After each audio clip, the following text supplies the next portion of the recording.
I'd gladly trade my husband for that ripped trainer with a massive 8-pack. I joked playfully about my husband in front of our friends.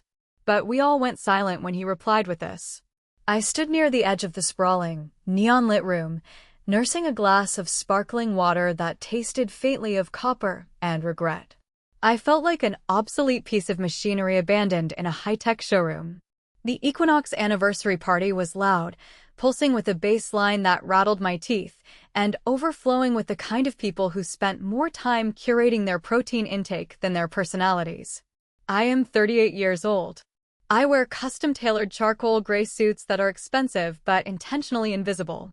I am a man who appreciates quiet stability, steady growth, and loyalty. But in this room, under the harsh strobe lights and the suffocating smell of expensive cologne and sweat, I was nothing more than a shadow. More specifically, I was Sienna's shadow. My wife, Sienna, was 35, but she fought the passage of time with the desperation of a soldier in a losing war. She was across the room, wearing a shimmering silver dress that caught every beam of light, laughing too loudly and tossing her hair with practiced precision. She was surrounded by a circle of men who looked like they bicep-curled small cars for a living. Watching her, you would never guess she had a husband standing just 50 feet away. That was exactly how she preferred it. Over our 7 years of marriage, I had watched Sienna slowly morph from a slightly insecure but sweet woman into a full-blown narcissist fueled by social media validation. She treated me not as a partner, but as a boring financial accessory. I was the reliable safety net that allowed her to play acrobat without a care in the world. I paid the mortgage on the sprawling suburban house. I funded the weekend getaways with her so-called girlfriends. I financed the endless stream of designer bags and cosmetic touch-ups she deemed absolutely necessary for her mental health. In return, I received a steady diet of microaggressions and public humiliation. It started small. A sigh when I talked about my day. An eye roll when I suggested a quiet night instead of another loud, overpriced dinner downtown. But over the years, the disrespect had grown bolder. She would introduce me to her new, glamorous friends with a tone of apology, as if bringing me along was a burdensome chore. "This is Harrison," she would say, waving a manicured hand in my general direction. "He does something with spreadsheets and numbers. Don't ask him about it unless you want to be put to sleep." I never reacted. I always just smiled that tight, polite smile of a man who knows better than to argue with a tornado. She took my silence for weakness. She assumed my lack of visible anger meant I was either too stupid to notice her disrespect or too spineless to do anything about it. She believed I was just a mid-level office drone, lucky to have a beautiful woman on my arm, terrified of losing her. She had absolutely no idea who I really was. And as I stood there watching her lean dangerously close to a man whose neck was thicker than my waist, I realized the timer on my patience had finally hit 0. His name was Dexter. He was 26 years old, an aggressively tanned personal trainer with veins popping out of his forearms like road maps, and a personality that consisted entirely of protein powder and arrogance. Dexter was the guest of honor in Sienna's little circle of vanity, flexing subtly every time he took a sip of his drink. He had the kind of mindless confidence that only comes from never having read a book or faced a real problem in life. And my wife was looking at him like he was the last drop of water in the desert. Eventually, the shifting crowd pushed me closer to their circle. I didn't want to join them, but Sienna spotted me. Instead of ignoring me, which I would have preferred, she decided to use me as a prop for her latest performance. "Oh look, the accountant decided to mingle," Sienna announced, her voice cutting through the bass of the music. A few of her friends giggled. Dexter looked me up and down, his eyes scanning my suit before dismissing me completely. He offered a smirk that made my knuckles itch. For the next 45 minutes, I endured a masterclass in psychological torture. I stood there as Dexter and Sienna engaged in a highly charged, barely concealed mating dance right in front of my face. Dexter would casually reach out to touch her shoulder to emphasize a joke. Sienna would lean in, her hand brushing his chest, laughing at jokes that weren't remotely funny. The conversation inevitably turned to fitness, which was Dexter's cue to dominate. "It's all about discipline, man," Dexter said, looking directly at me with a condescending grin. "You gotta want it. Most guys hit 30 and just let themselves turn into soft, suburban couch potatoes. No offense, Harrison, right?" "None taken," I replied, my voice perfectly level.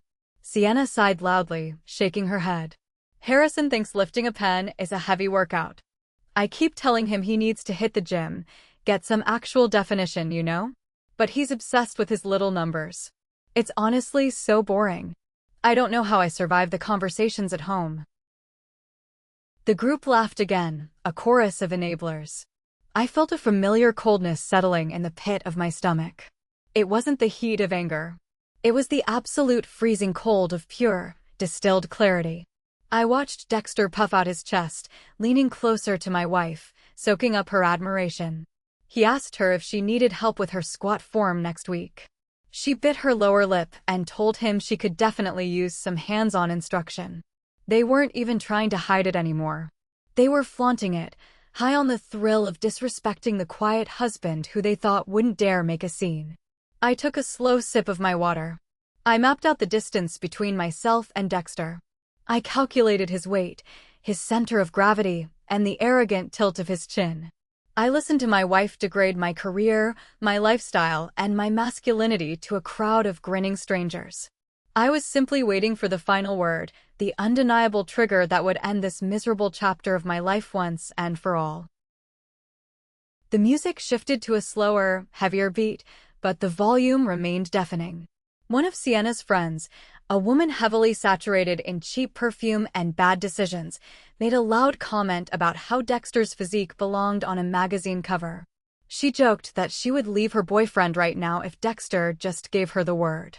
That was when Sienna, desperate to maintain her position as the center of Dexter's attention, decided to up the ante. She took a large gulp of her vodka cranberry, wiped a drop from her lip, and looked Dexter dead in the eye. With a playful, wicked smile that she knew perfectly well I could see, she raised her voice so the entire circle, and the people at the neighboring tables, could hear every single syllable. "Honestly?" Sienna laughed, throwing her head back. "I would gladly trade my husband for that ripped trainer over there." The words hung in the air, heavy and toxic. The group went dead silent. The music seemed to fade into a dull hum. For a fraction of a second, even Dexter looked slightly uncomfortable at the sheer audacity of the statement. Sienna kept smiling, looking around at her friends, waiting for the laughter to resume. She glanced at me, expecting to see the usual tight, defeated smile she had trained me to wear. She didn't see that smile. I set my glass down on a passing waiter's tray. The movement was slow, deliberate. I took one step forward, closing the gap between myself and Dexter. The personal trainer looked down at me, his smirk returning as he puffed out his massive chest, expecting me to bark out some weak, easily dismissible complaint. He probably thought I was going to ask him to step outside so he could laugh in my face. I didn't say a word. I pivoted on my back foot, driving all of my weight forward, and swung my right fist with everything I had. The impact was a sickening, beautiful sound. Bone cracking against bone. The punch landed flawlessly on the side of Dexter's jaw. His eyes rolled back into his head before his knees even buckled. All 220 pounds of him crashed backward into a cocktail table, shattering glass and sending drinks flying everywhere. He hit the floor like a felled oak tree, completely unconscious, his massive arms splayed out on the sticky floor. Total, absolute chaos erupted. Women screamed. Men jumped back. "Oh my God!" Sienna shrieked, her voice reaching a hysterical pitch that clawed at my eardrums. She dropped to her knees beside the giant meathead, her hands hovering over him, terrified to touch the blood pooling from his split lip. She snapped her head up to look at me, her eyes wide with a mixture of terror and absolute fury. "Harrison, are you out of your mind? What is wrong with you?" I flexed my right hand. My knuckles throbbed, a sharp, biting pain that felt more alive than I had felt in years. I looked down at my wife, kneeling on the floor of a nightclub in her expensive dress, crying over a man she had been sleeping with behind my back. I reached into my tailored jacket, pulled out 3 crisp $100 bills, and let them flutter down onto the puddle of spilled drinks and shattered glass next to Dexter's head. "That's for the mess," I said, my voice eerily calm, slicing through the panic of the room. I didn't wait for her to respond. I didn't look back. I turned around and walked toward the exit, my footsteps steady and measured. The cold night air hit my face as I pushed through the double doors, breathing deeply for the first time in 7 years. To understand the punch, you have to understand the 3 years of silence that preceded it. The narrative Sienna spun to her friends was that I snapped out of nowhere, an insecure, jealous husband who had a sudden psychotic break. The truth was far darker and required a level of patience she couldn't possibly comprehend. It started exactly 3 years ago, during the 4th year of our marriage. It was a Tuesday night in November. A cold, miserable rain was beating against the windows of our suburban home. Sienna had gone to bed early, complaining of a migraine. I had stayed up in the living room, reading financial reports. Her iPad, which was synced to her phone, was left charging on the kitchen counter. Usually, I never touched her devices. We had always promised each other complete trust. But that night, the screen lit up with a notification. It buzzed against the marble countertop, a sharp, demanding sound in the quiet house. I glanced over, intending to ignore it. But the preview text was large enough to read from where I sat. It was from a contact saved simply as Yoga Studio. The message read, "Still tasting you from this afternoon. Can't wait until he goes on his business trip next week." I remember the exact physical sensation of reading those words. It wasn't heartbreak. It was a violent, physical sickness. The air was sucked out of the room. My vision tunneled. I picked up the iPad, my hands shaking so badly I almost dropped it. I bypassed her simple passcode, her birth year, predictably, and opened the thread. There were months of messages. Photos I will never unsee. Plans. Mockery.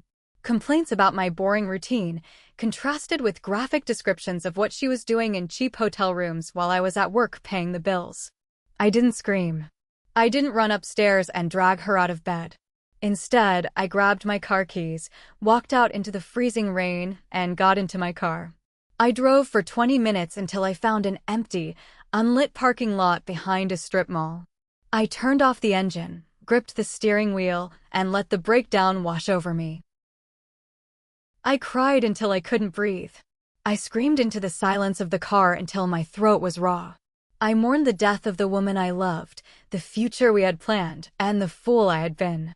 I sat in the freezing cold for 3 hours, shivering, letting the naive, trusting husband die in the front seat of that sedan. By the time the sun started to rise, the tears were gone. What replaced them was a profound, chilling emptiness and the hyper-focused clarity of a man who builds risk models for a living. I realized then that if I confronted her that morning, I would lose. Our assets were tied up. She would play the victim, cry, beg for forgiveness, and drag me through a messy, expensive emotional meat grinder. She would hire a shark lawyer and take half of everything I had built. I couldn't let that happen. I am a financial analyst. I deal in data, leverage, and long-term strategy. I decided right there in that parking lot that I would not divorce her yet. I would observe. I would gather data. I would build an airtight, inescapable fortress of evidence, and I would wait for the perfect moment to detonate her life. I wiped my face, drove home, bought coffee on the way, and walked into the kitchen with a warm smile, handing my cheating wife her morning latte. The ghost of Harrison was born.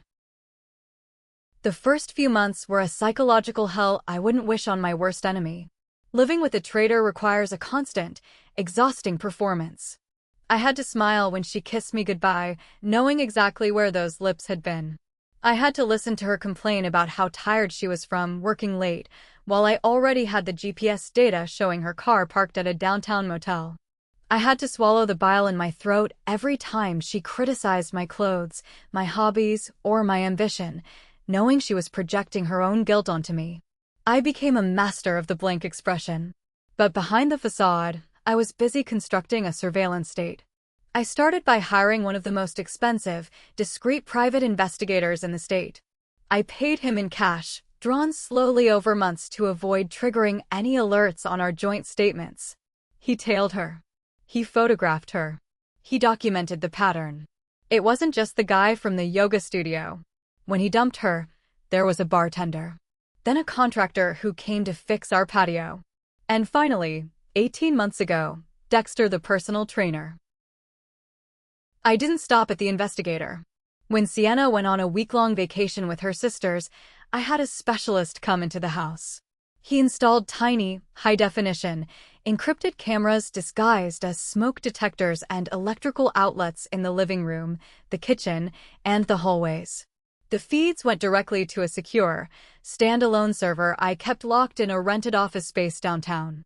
Every night, after she went to sleep, I would stay up late working. In reality, I was meticulously cataloging the evidence. I created an encrypted hard drive filled with thousands of files. I had folders for every month. Inside, I matched the private investigator's photos with our bank statements. If she charged a $100 lunch to our joint credit card on a Tuesday, I had the photograph of her feeding oysters to another man at that exact time. If she claimed she was spending the weekend at a spa retreat, I had the hotel receipts proving she booked a room with a king bed under a fake name. It was an obsessive, sickening hobby, but it kept me sane. Every piece of evidence was a brick in the wall I was building around her. Over 3 years, I watched her grow increasingly careless. Because I never questioned her, never checked her phone, never acted jealous, she began to view me as entirely oblivious. She brought the bartender to our house once when I was supposedly on a business trip, completely unaware that I was watching them drink my expensive scotch in high definition from my hotel room 3 states away. I cataloged that too. I didn't intervene. I just let the tape roll, adding another nail to her coffin. The hardest part wasn't the gathering of the evidence, it was the waiting.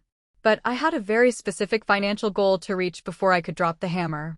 I needed my money perfectly insulated, and I needed to ensure she would walk away with absolutely nothing. Sienna always loved to mock my career.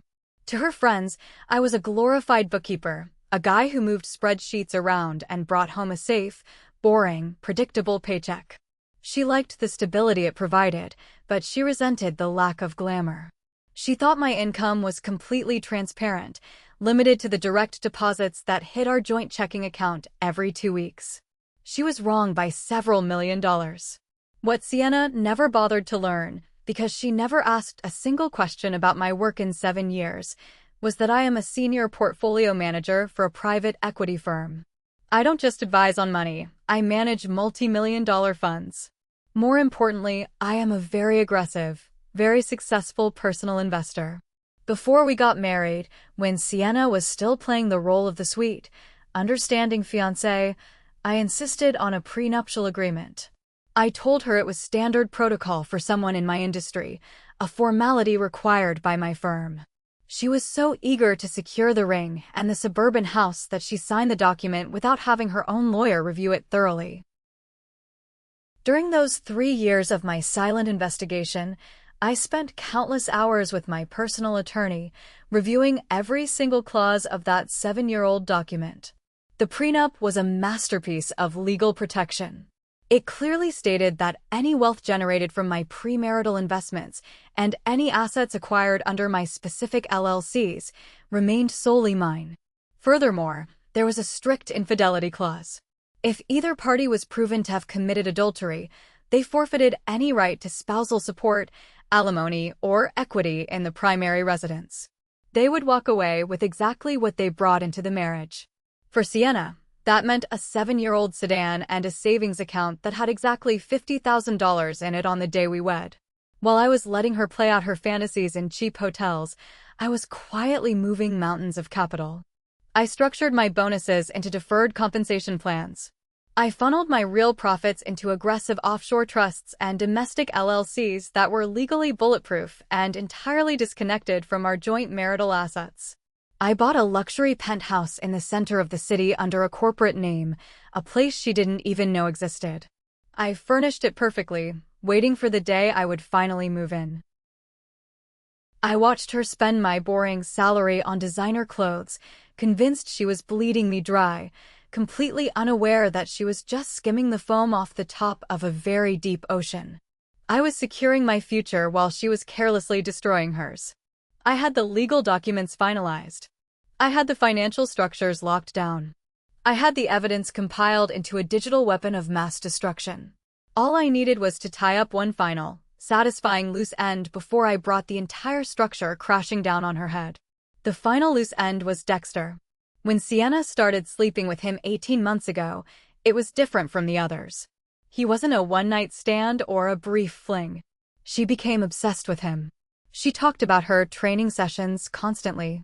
She bought him expensive gifts, watches, shoes, supplements, using cash she withdrew from the ATM so it wouldn't show up as retail purchases on the bank statements. Dexter was arrogant, stupid, and very proud of his position at the flagship location of a high-end, national gym franchise. I did some digging into this franchise. It turned out the parent company was looking for private investment to stave off a minor liquidity crisis. It was a golden opportunity, the kind of corporate poetry that you simply cannot ignore. I didn't buy the gym directly, of course. That would be too obvious. Instead, I used one of my investment LLCs to quietly purchase a 40% controlling stake in the parent company over a period of 6 months. I injected enough capital to gain a seat on the shadow board of directors. To the employees on the ground, nothing changed.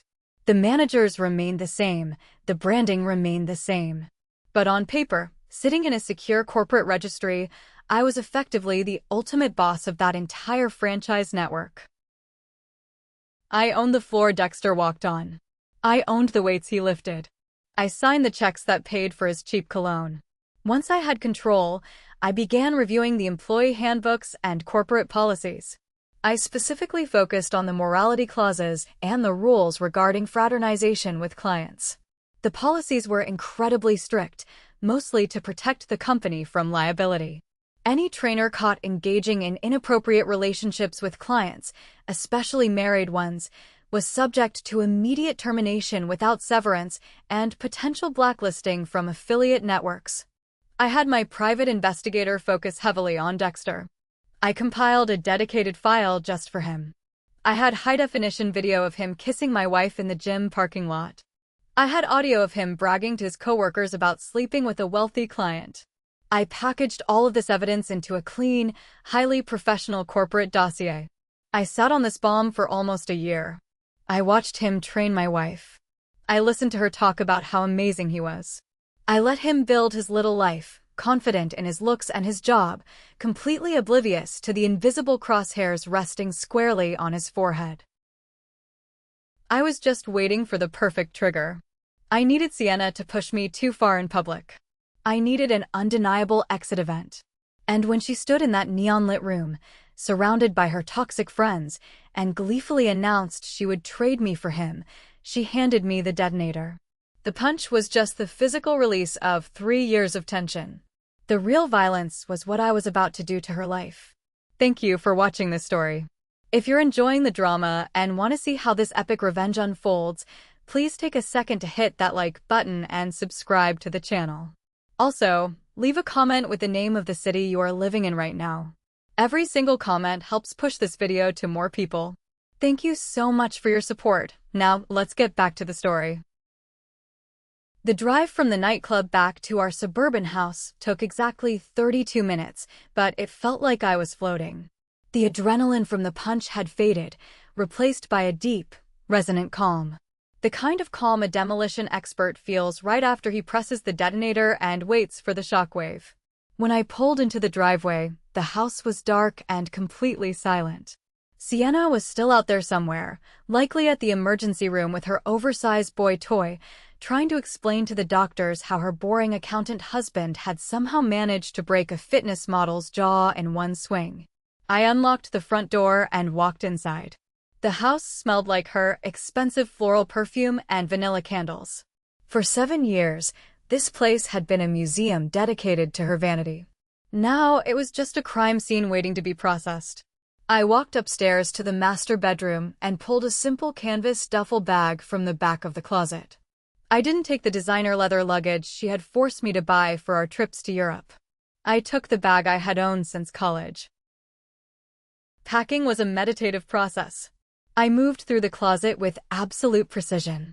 I took only the things that truly belonged to me.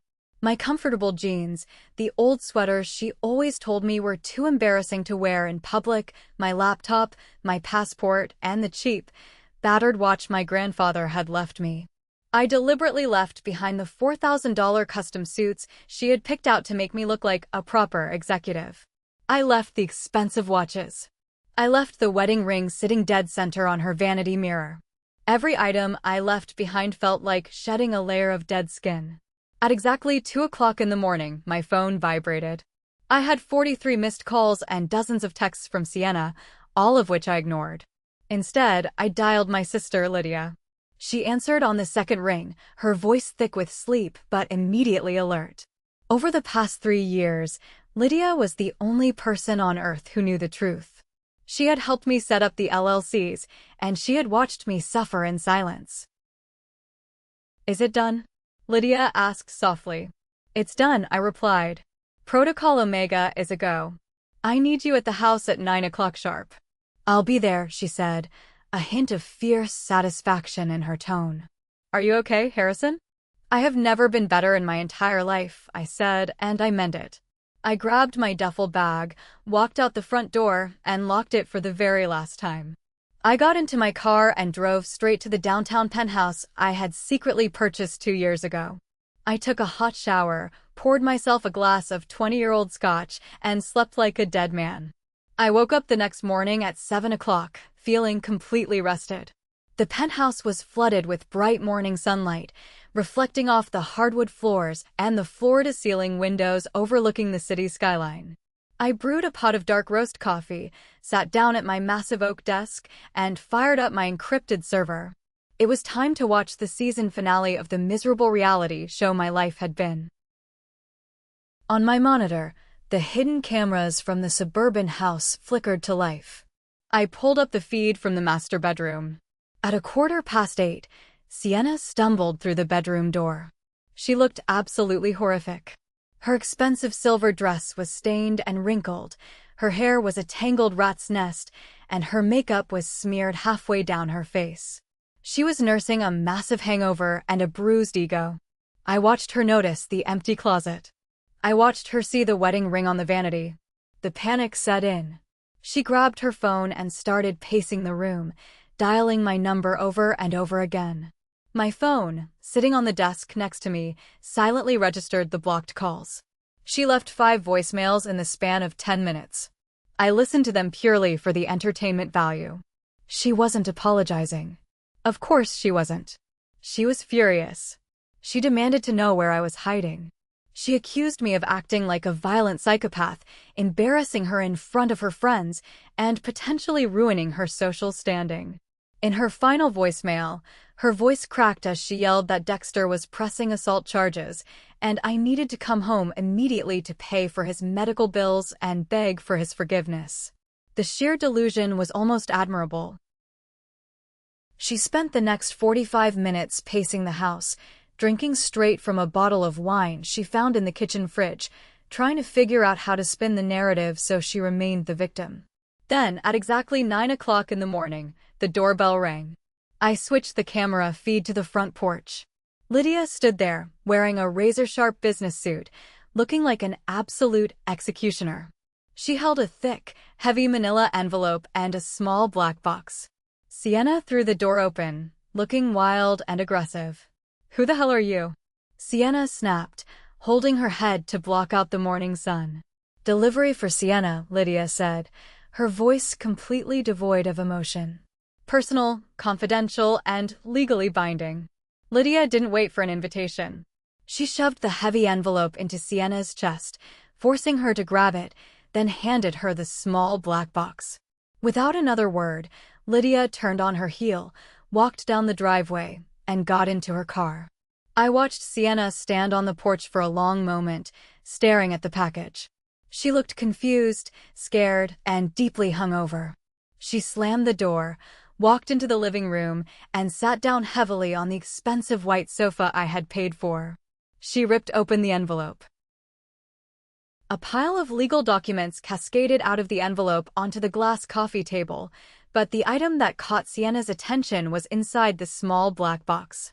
It was a simple, high-capacity USB drive, along with a handwritten note that read, "Plug this into the television. Watch it alone." I watched through the living room camera as her hands started to shake. She knew I was a meticulous man, but she had never seen this side of me. She grabbed the television remote, her fingers fumbling with the buttons, and plugged the drive into the side port of our massive flat screen.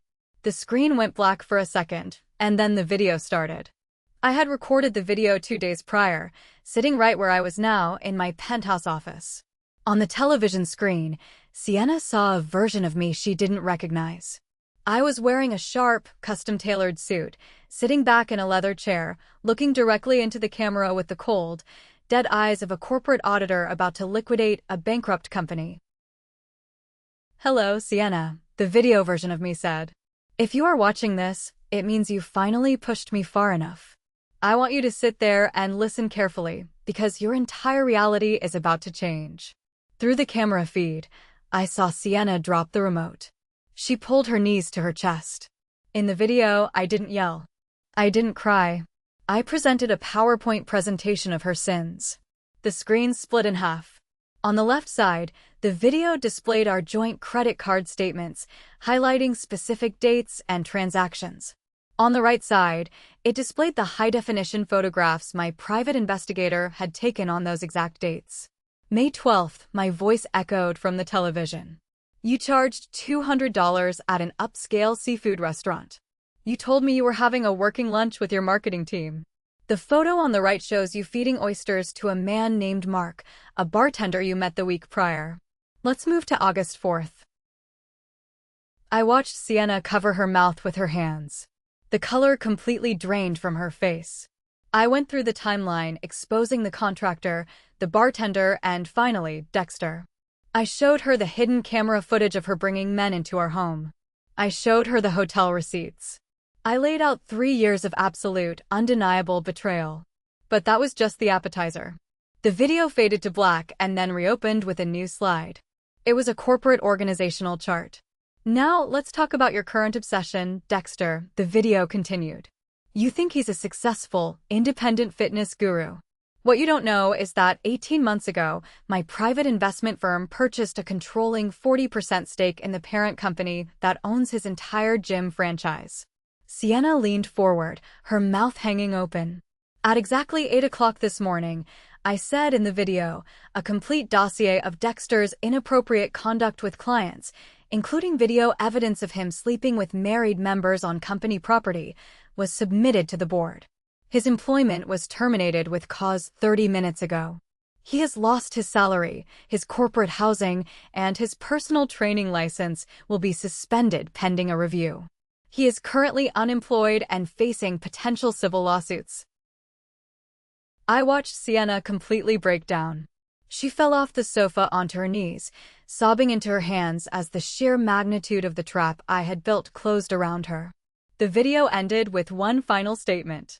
"The documents on the table are your divorce papers. Enjoy your new life." The following week was a flurry of legal violence. Sienna, desperate to maintain her lifestyle, took a massive cash advance on a high-interest credit card to retain the most aggressive, flashy divorce attorney she could find in the city. Her lawyer immediately sent my legal team a threatening demand letter, asking for 50% of all assets, the suburban house, and a ridiculous amount of monthly spousal support, claiming I had been emotionally distant and abusive. My attorney, a brilliant bulldog of a man who charged $1,000 an hour, didn't even bother to write a formal reply. He simply messaged a secure link to a digital vault containing 500 pages of documents. I wasn't in the room when Sienna and her lawyer opened that vault, but my attorney gave me a highly detailed recap of the meeting. He sat across from them in a glass conference room and walked them through the absolute nightmare that was her legal reality. First, he pulled out the prenuptial agreement she had signed 7 years ago. He highlighted the infidelity clause, which was so airtight you couldn't slip a razor blade through it. Because we had undeniable, court-admissible proof of her serial adultery, spanning multiple years and multiple partners, the infidelity clause was fully activated. Then came the financial disclosures. Sienna's lawyer thought he was going to uncover a few hidden savings accounts. Instead, he uncovered an empire. He saw the offshore trusts, the multi-million-dollar real estate LLCs, and the diversified stock portfolios. He saw the downtown penthouse. For a brief, shining moment, Sienna thought she was entitled to half of all those millions. She actually smiled, thinking she had hit the jackpot. My attorney quickly shattered that delusion. He explained that every single one of those assets was either acquired prior to the marriage or generated through corporate entities explicitly protected by the prenup. They were legally walled off from the marital estate. Her lawyer reviewed the documents for 2 hours, sweating through his expensive suit, before he finally closed his briefcase, looked at Sienna, and shook his head. "You have absolutely zero leverage," her lawyer told her. "If you take this to trial, you will lose, and the judge will force you to pay his attorney fees." The final settlement was an absolute massacre. Sienna lost her claim to the suburban house, which was in my name. She lost any chance at spousal support. She was legally ordered to leave the marriage with exactly what she brought into it 7 years ago. She got to keep her 7-year-old sedan, her clothes, and a lump sum payout of exactly $50,000. That was it. She had thrown away a life of absolute security, loyalty, and hidden wealth for a few cheap thrills in motel rooms. The realization that she had played herself so spectacularly sent her into a spiral of total despair. When a narcissist loses their money and their power, they inevitably reach for the only weapon they have left, their status as a victim. Sienna moved out of the suburban house and into a cramped, overpriced studio apartment. Almost immediately, she launched a massive smear campaign on social media. She posted a 10-minute tearful video online, wearing no makeup, claiming that she was a survivor of extreme emotional and financial abuse. She spun a story about how I was a controlling, paranoid monster who had trapped her in a loveless marriage, and how the incident at the club was just the tip of my violent iceberg. Her toxic circle of friends immediately rallied around her, leaving supportive comments, sharing the video, and calling me a sociopath. I didn't reply to her posts. I didn't issue a statement. I let her build her little house of cards for about 48 hours. And then I let my private investigator do what he does best. Using a network of untraceable, anonymous email accounts, the investigator sent a data package to every single person in Sienna's contact list. Her parents, her siblings, her coworkers, her boss, and every single one of her supportive friends received a link. The link contained a highly condensed, brutally clear timeline of her affairs. It included the security footage of her sneaking the bartender into our house. It included the audio recordings of her mocking her friends behind their backs to her lovers. And most importantly, it included the clear, high-definition footage from the nightclub, showing her blatantly trying to sleep with Dexter right in front of my face. The social fallout was instantaneous and absolute. The people who had been defending her online quietly deleted their posts. Her coworkers stopped making eye contact with her at the office. Her toxic friends, who only liked her when she was hosting parties at my house and paying for their drinks, completely abandoned her. Nobody wanted to be associated with a broke, exposed, pathological liar. Desperate and isolated, she tried to lean on Dexter. She called him constantly, begging him to meet her, telling him they could finally be together now that her abusive husband was out of the picture. But Dexter wasn't the confident meathead anymore.